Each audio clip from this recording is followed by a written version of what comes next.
tributário e esbravejam com toda a razão. É preciso ouvi-los, e para isso a Constituição cria conselhos especiais de servidores para ditar políticas públicas setoriais. Em suma, eu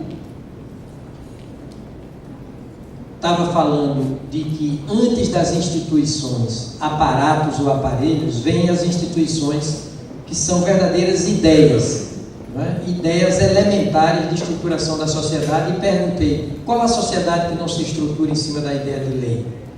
Qual a sociedade que não se estrutura em cima da ideia de justiça? Tratar com justiça as pessoas, resolver com justiça os conflitos, as contendas que não são resolvidas amistosamente. Qual a sociedade que não se organiza em torno da ideia de pena para castigar os que desbordam dos quadros legais e constitucionais? Qual a sociedade que não se estrutura em torno da ideia de tributo? Qual a sociedade que não se estrutura em torno da ideia de tributo? Para suprir o Estado das receitas de que ele precisa para cumprir os seus desígnios constitucionais, vale dizer, realizar o desenvolvimento, o bem-estar, a justiça, a igualdade, a liberdade, a segurança, fazendo-o administrativamente debaixo dos princípios da legalidade, igualdade, impessoalidade, moralidade, publicidade e eficiência. Acontece que, quando uma instituição ideia, uma locomotiva social, regente dos nossos comportamentos, tudo mais é vagão, para melhor servir a cada uma dessas ideias, as leis estruturam órgãos públicos. Por exemplo, para realizar o valor da justiça, o Poder Judiciário é estruturado. Para realizar, cumprir, executar a ideia de pena, as penitenciárias são construídas e funcionalizadas.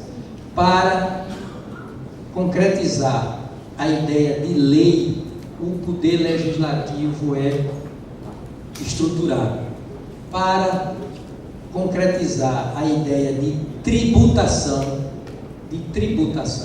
uma ordem tributária é concebida e agentes e órgãos tributários são estruturados. Quer dizer, tudo se encaixa, não é? Tudo se encaixa, tudo é lógico. Tudo é lógico. A cada instituição, ideia, corresponde uma instituição, entidade. Cada instituição, entidade se especializa, não é, na concretização de uma instituição, ideia. Por exemplo, Tribunal de Contas é uma instituição, ideia, aliás, entidade. A serviço de que instituição, ideia? O controle dos atos do poder público, a prestação de contas dos gestores públicos. Então, quanto mais uma instituição cumpre a sua função, mais realiza os valores que dão sentido, dão grandeza, dão propósito à vida individual e coletiva, colocando a nossa autoestima de país civilizado no ponto. As instituições valem porque as funções valem. E são as funções que emprestam seu nome às instituições e não o contrário. Por que se chama Poder Legislativo? Porque é desempenhante da função legislativa. Por que se chama Poder Judiciário? Porque é desempenhante da função judiciária. Por que se chama Poder Executivo? Porque é desempenhante da função executiva. Por que Tribunal de Contas? Porque é desempenhante da função de controle, fiscalização e prestação de contas. O órgão vale porque a função vale. E quando o órgão deixa de cumprir sua função,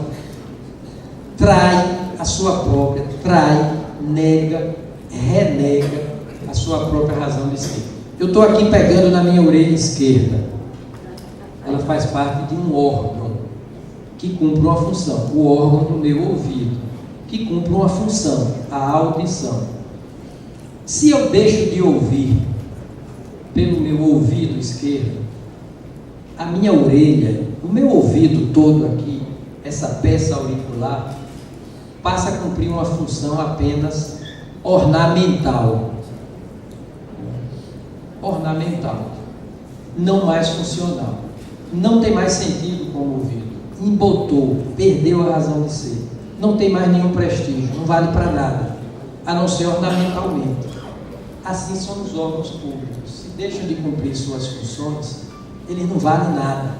Eles são bijuteria, eles são lantejoula.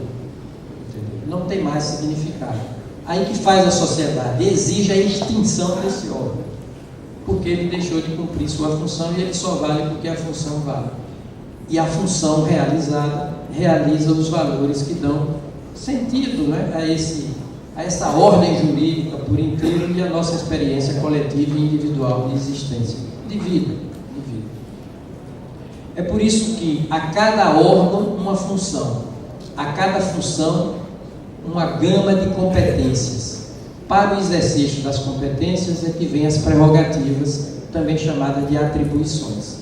As pessoas, não é, se decompõem em órgãos, os órgãos se decompõem em funções, as funções se decompõem em competências, as competências reclamam certas prerrogativas ou atribuições, como irredutibilidade de vencimentos, inamovibilidade, estabilidade, etc., como condição do seu desempenho desembaraçado e altivo.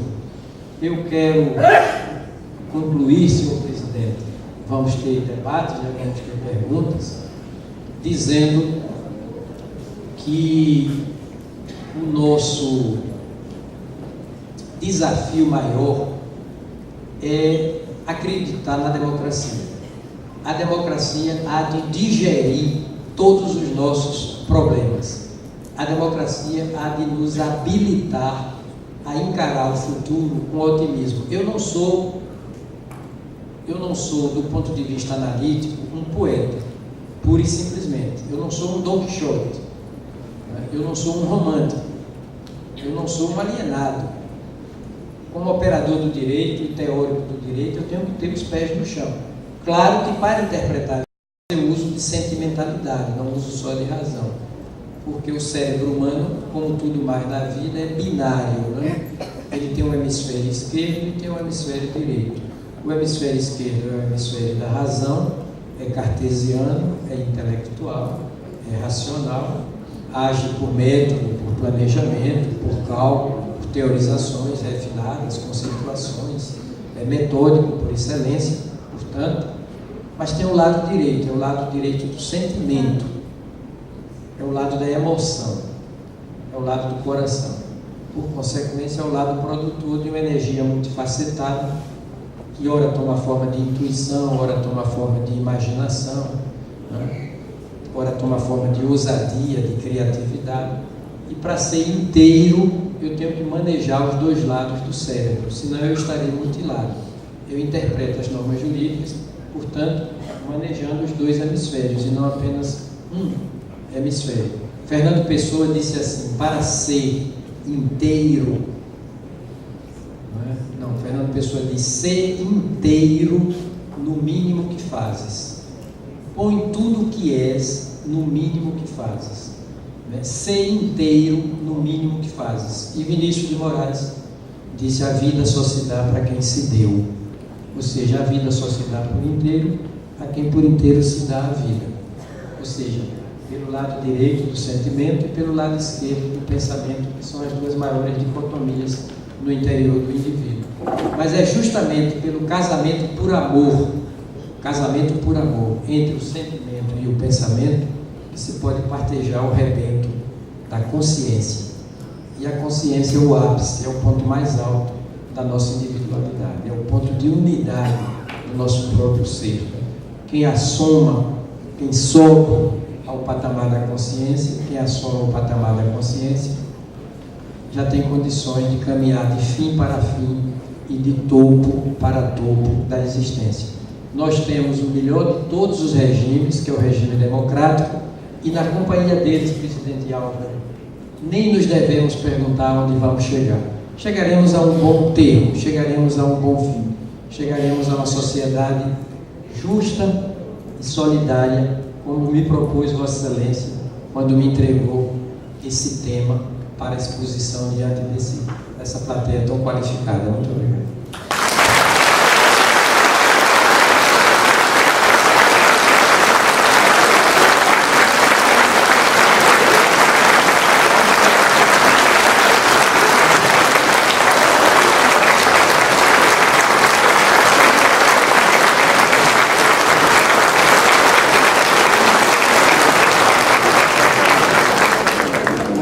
Bem, ministro, existem dias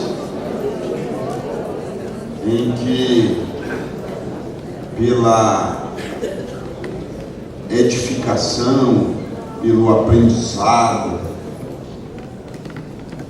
pela reflexão mais profunda, nós dizemos que nós ganhamos o dia. É uma expressão popular, né?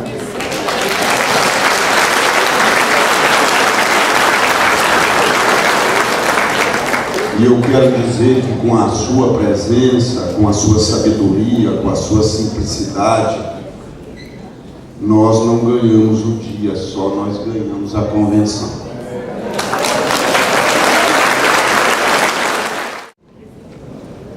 As perguntas podem ser dirigidas à mesa por escrito, os colegas que queiram fazê-las. E eu gostaria, ministro, de tocar dois assuntos.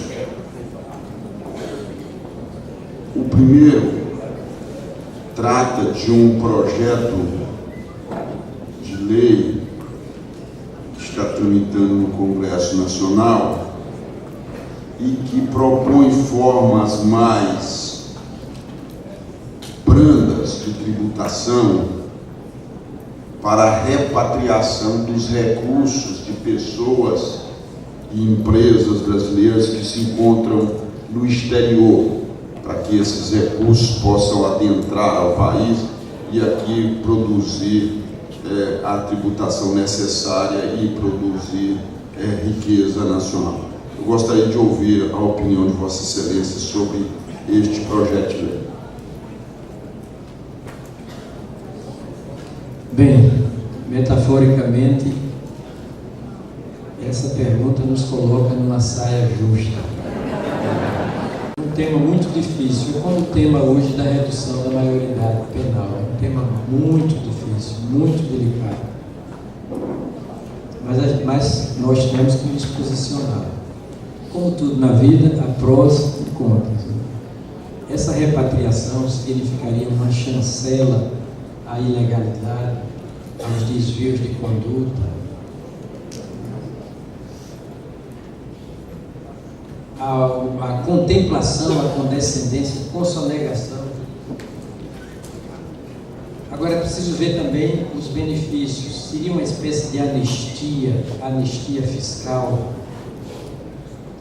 A repatriação se faria com imposição de tributos, embora abrandadamente, e esses recursos voltariam para injetar, para ativar a economia do país, dotando-nos a todos, né, como nação, como povo, como Estado mesmo, de maiores recursos para o enfrentamento de dificuldades presentes, e esse dinheiro serviria, é isso mesmo, é nova injeção de recursos na musculatura econômico-financeira do país, com todas as consequências de vitalidade, digitalização, enfim, mas... Bem, correndo todos os riscos, temos que correr riscos, correndo todos os riscos, eu me pronunciaria pela repatriação. Eu não concordo com a anistia, por exemplo, a torturadores. A humanidade não é o homem para se dar a virtude do perdão. Há certas virtudes que somente são virtudes no plano individual. No plano coletivo são sérios desvios de caráter. Por exemplo, perdoar Hitler é falta de memória e de vergonha. É um convite masoquístico à reincidência. Perdoar torturadores vai na mesma linha. No Supremo Tribunal Federal eu votei contra a recepção da lei de anistia pela atual Constituição. Agora, em matéria de anistia fiscal, eu sou mais condescendente. E, às vezes, eu admito o começar tudo de novo, o zerar a contabilidade jurídica para uma espécie de epopeia de começar tudo de novo. Com todos os prós e contras, eu me pronunciaria pela aprovação do projeto de lei. As perguntas estão vindo ali. Eu gostaria de fazer mais uma. Às vezes é função do moderador colocar aí saia justa o palestrante. Cabe uma ação civil pública para que o Estado provenha à Receita Federal do Brasil do número exigido por lei dos auditores fiscais da Receita Federal do Brasil? Essa é mais fácil de responder. Olha, o que diz a Constituição? Conforme expliquei, quando a Constituição separa, isola, né, um cargo, uma função, uma pessoa jurídica, uma entidade, é para prestigiar. O que diz a Constituição no inciso 18 do artigo 37, diz, com todas as letras, né, sem tirar nem pôr, porque eu vou fazer a transcrição literal: a administração fazendária e seus servidores fiscais terão, dentro de suas áreas de competência e jurisdição, precedência sobre os demais setores administrativos. Precedência na forma da lei. E no 22, complementarmente, o artigo é o mesmo, está: as administrações tributárias da União, dos Estados, do Distrito Federal e dos municípios, atividades essenciais ao funcionamento do Estado, exercidas por servidores de carreiras específicas, olha que discurso enfático, terão recursos prioritários para a realização de suas atividades. E aí vem o complemento: e atuarão de forma integrada, inclusive com compartilhamento de cadastros e de informações fiscais na forma da lei ou convênio. Eu responderia que sim. Trata-se de fazer o jogo da verdade jurídica, de render homenagem à Constituição enquanto lei das leis, enquanto documento jurídico de maior hierarquia. Não sei se a ação seria ação civil pública, mas que caberia uma ação nesse sentido, sim. Não poderia ser acusada absolutamente de esquisitice ou esdrúxularia processual. Nada disso. A meu sentido, teria justificativa razoável. Por que as ações não decolam, perduram mais de 10 anos? É um fato. Essa Constituição, ela estimulou a litigiosidade dos conflitos, das controvérsias, dos dissensos, das discussões societárias em geral. Porque nós experimentamos 21 anos de compressão, de redução de direitos subjetivos, de fechamento dos espaços. Eu me lembro que no ano de 2007, eu era ministro do Supremo Tribunal Federal e do Tribunal Superior Eleitoral e produzi no meu gabinete mais de 18 mil ações, mais de 18 mil decisões. Produzi mais de 18 mil decisões. Era um número, eu sozinho no meu gabinete, era um número avassalador, acachapante, brutal de ações. E eu me lembro que eu reclamei isso em plenário, dizendo para o então presidente que todas as vezes que eu ia dormir, eu fazia uma prece especial. As ações não me saíam da cabeça e eu dizia assim: Senhor, não nos deixeis cair em tanta ação.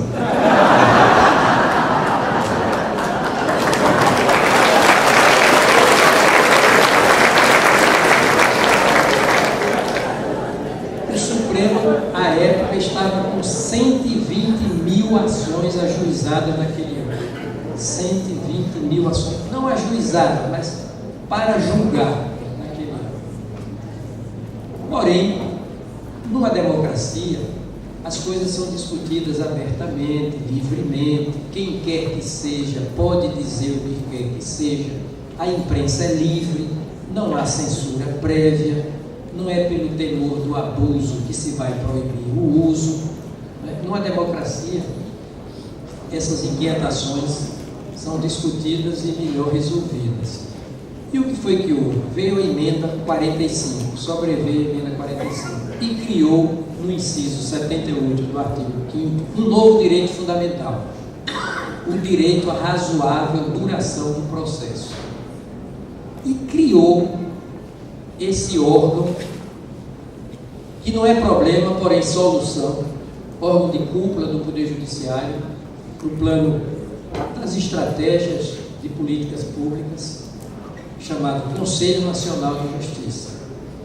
E o Conselho Nacional de Justiça passou a adotar metas de produtividade, metas de desempenho, metas de julgamento. E o próprio Judiciário criou suas súmulas vinculantes, já feito por força da emenda também 45, e exigiu como requisito de admissibilidade dos recursos extraordinários, não é, a repercussão geral. Isso está nos desafogando um pouco, nos dando um certo respirador. Os juízes mais e mais fiscalizados, é verdade, pelo CNJ, se compenetram de que é preciso produzir com mais rapidez. Sucede, na vida há sempre um porém, sucede que há sempre um porém, que o tempo se vinga das coisas feitas sem a colaboração dele, volto a dizer, e em certas causas os juízes têm necessidade de maturar a solução, a resolução. O juiz tem a intuição de como vai resolver a causa, mas ainda não tem condições mentais, emocionais, seja lá o que for, de elaborar a decisão. E ele fica naquele drama. Piso no acelerador, ou basta tirar o pé do freio. Tirar o pé do freio já é um modo razoável de administrar o caso. Não é fácil ser juiz. Não é fácil ser juiz. É honroso. É honroso ser juiz. É gratificante do ponto de vista cívico, técnico, científico, ético. O juiz tem que ser eticamente imaculado. O juiz que faz de sua caneta um pé de cabra é o meliante número 1.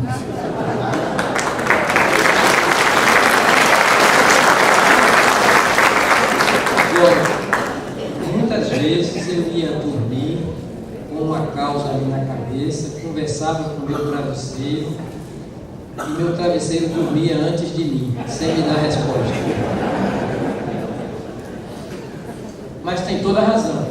Estamos caminhando para uma sociedade em que, no mínimo, as causas mais demoradas exigem justificativa formal de cada juiz e do Poder Judiciário como um todo.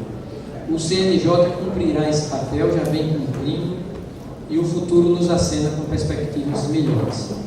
O nosso sistema recursal é exagerado. O que nós podemos fazer? Ou esperar pela via política, pela via legislativa, ou reinterpretar essas normas processuais num sentido mais atualizado, mais racional, mais justo para com as partes, porque a excessiva demora no julgamento das causas é uma forma de injustiça. A visibilidade do Poder Judiciário, a transmissão ao vivo,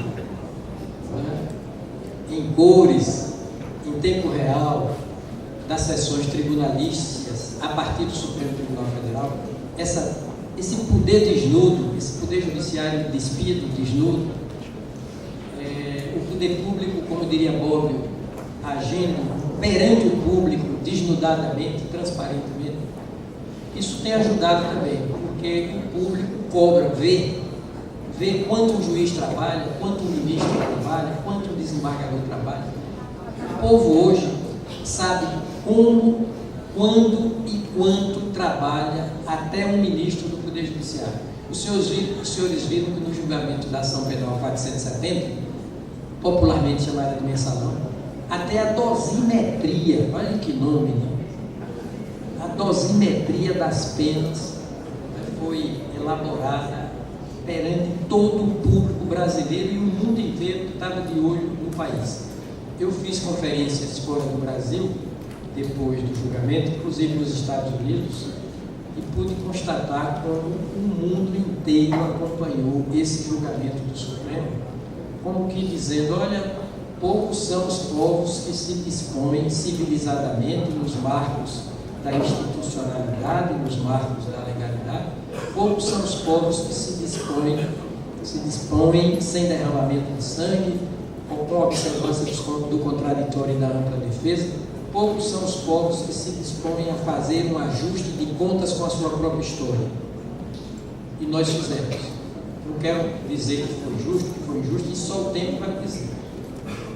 Mas tivemos a coragem de colocar em julgamento um processo absolutamente heterodoxo, incomum, inusitado, com 40 réus na linha de largada da denúncia do Ministério Público, praticamente todos bem postados nos patamares dos estamentos sociais, do estamento social brasileiro, empresários, governantes, dirigentes partidários, banqueiros, inclusive. E nós fizemos isso num esforço concentrado em 53 sessões contínuas, e ninguém, absolutamente ninguém, pode dizer que teve o seu direito de defesa cerceado. Tudo se fez com a observância das garantias constitucionais do processo.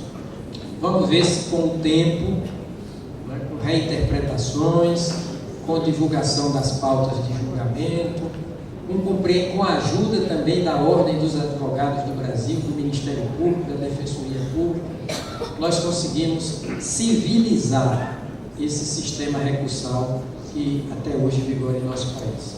Eu sou otimista, eu acho que estamos no bom caminho.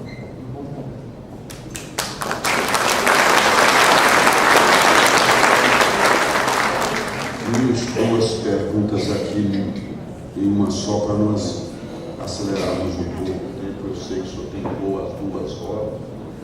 Gostaria de almoçar talvez antes. Primeiro, o colega Kadhafi, gostaria que o senhor fizesse uma digressão um pouco maior sobre o princípio implícito da igualdade, e a colega Maria Almeida pergunta se o senhor entende que o Poder Judiciário precisa ainda ser mais democratizado, ou seja, o senhor entende que ele é justo e transparente, ou se precisa mais alguns procedimentos para que ele se torne mais transparente? Vou começar pela última pergunta. A Constituição exige para os juízes de carreira, juízes de base, judicatura de base, concurso público de provas e de provas e títulos. E para a obtenção da estabilidade, que no nosso caso se chama vitaliciedade, é preciso a passagem do tempo, são 2 anos para o judiciário, um pouco menos do que para os outros servidores, mas a demonstração vocacional do magistrado e a confirmação de sua competência num curso de formação. Curso de formação que é igual para os servidores em geral, serve também como critério até de promoção, de promoção do ministério. Para os tribunais superiores, né, e os tribunais estaduais, tribunais federais e tribunais estaduais, a Constituição exige notórios conhecimentos jurídicos e reputação ilibada como pré-requisitos de investidura. Para o Supremo Tribunal Federal, a Constituição exige notabilidade do saber jurídico e reputação ilibada também como pré-requisitos de investidura, sendo que o nome indicado pelo Presidente da República vai para a Comissão de Constituição e Justiça do Senado, depois para o Senado Federal. Se o nome for confirmado, aí sim o Presidente da República expede o decreto de nomeação e o Supremo Tribunal Federal marca uma sessão solene de posse. Os três poderes, portanto, se articulam para a produção desse ato complexo de investidura do cargo de ministro do Supremo Tribunal Federal. Ainda anteontem, quero crer, foi indicado um novo ministro do Supremo, exatamente para a vaga deixada por mim. Eu quero dizer em público que a Presidente da República fez uma escolha criteriosa, uma boa escolha. O indicado é um qualificadíssimo profissional do direito, um constitucionalista consagrado, tem uma trajetória humanista de vida, de pronunciamentos, de militância profissional, portanto, e no plano do contato, do convívio, rigorosamente pessoal, ele é sensato, é cordato, é tranquilo, calmo, não é lerdo não é calmo. Há uma diferença disso. E me parece que ele é daqueles presidentes que sabem congregar pessoas em torno de si, congregar pessoas para agregar valores. Não é suficiente a congregação de pessoas, porque ela pode obedecer a propósitos subalternos, inclusive de ações menores entre amigos e parentes. É preciso congregar pessoas para agregar valores. Valores cívicos, éticos e democráticos, científicos também, notadamente. E o professor Luiz Roberto Barroso me parece um qualificadíssimo arauto do direito constitucional reclamado pelas exigências de uma civilização avançada. Eu cumprimento a Presidente da República e o próprio indicado nesta oportunidade aqui que fala pela primeira vez publicamente sobre o ato. Agora, claro que os pré-requisitos de investidura têm que ser transformados em requisitos de desempenho, com a agregação de pelo menos 3 valores: a independência, a sensatez e o equilíbrio. O equilíbrio se chama serenidade.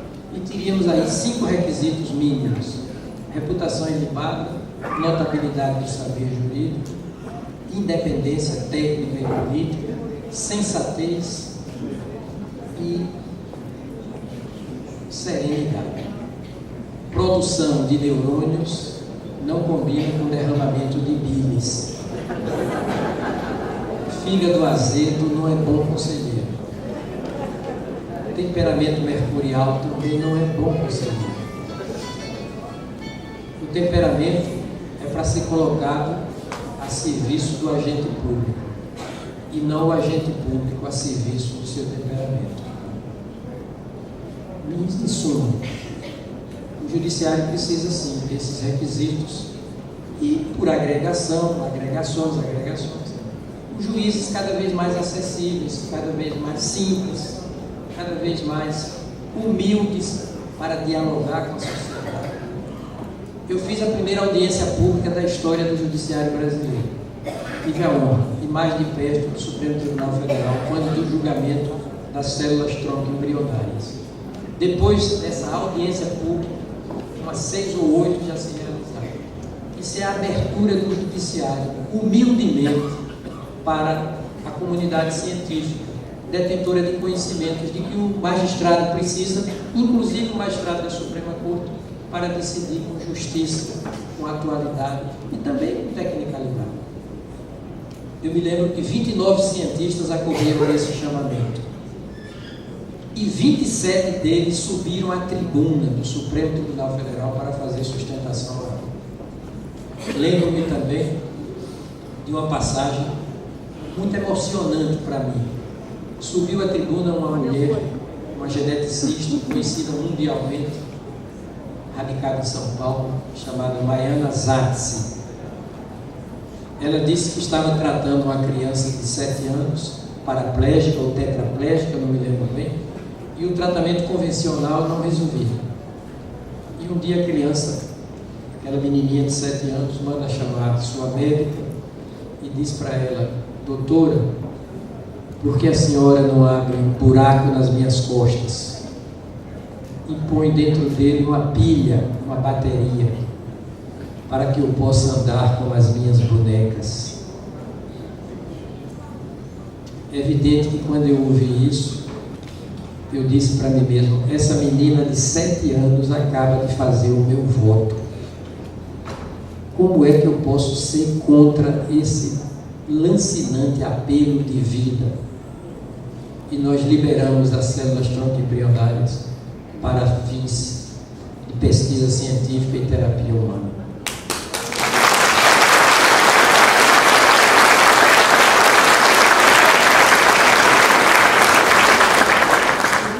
Quanto à igualdade, bem, é um princípio fundamental, é um bem de personalidade. Claro que ninguém está exigindo aqui igualdade absoluta, mas igualdade aproximativa, no plano material. Santo Agostinho dizia: sem o mínimo de igualdade material, sem o mínimo de bem-estar material, não se pode sequer servir a Deus. Para se ser, é preciso ter algo, casa, transporte, saúde, acesso a médicos, a escola. Djavan, que é um estupendo, um notável artista brasileiro, compositor, intérprete, arranjador, musicista, instrumentista, ele cunhou talvez os versos mais bonitos da língua portuguesa, do ponto de vista social. Ele disse assim naquela música: esquinas, sabe lá o que é não ter, e ter que ter para dar. Então a igualdade é condição até para o exercício dos direitos de liberdade. De que adianta a Constituição dizer é inviolável a liberdade de locomoção?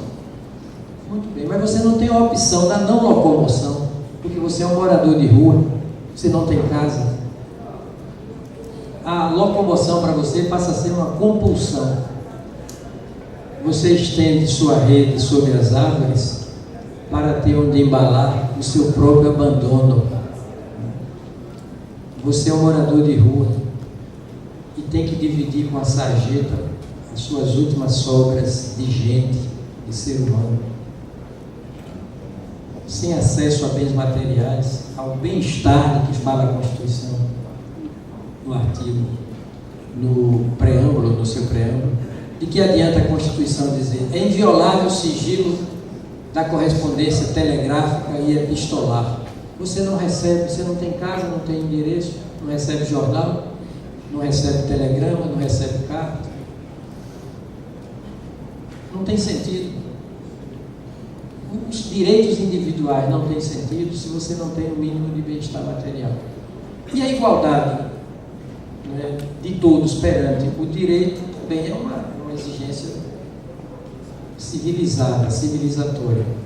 Agora, quando a Constituição diz que todos são iguais perante a lei, sem distinção de qualquer natureza, é preciso entender o seguinte: o substantivo distinção aí é enganoso, não é distinção, é discriminação, porque o próprio da lei é desigualar, é diferenciar.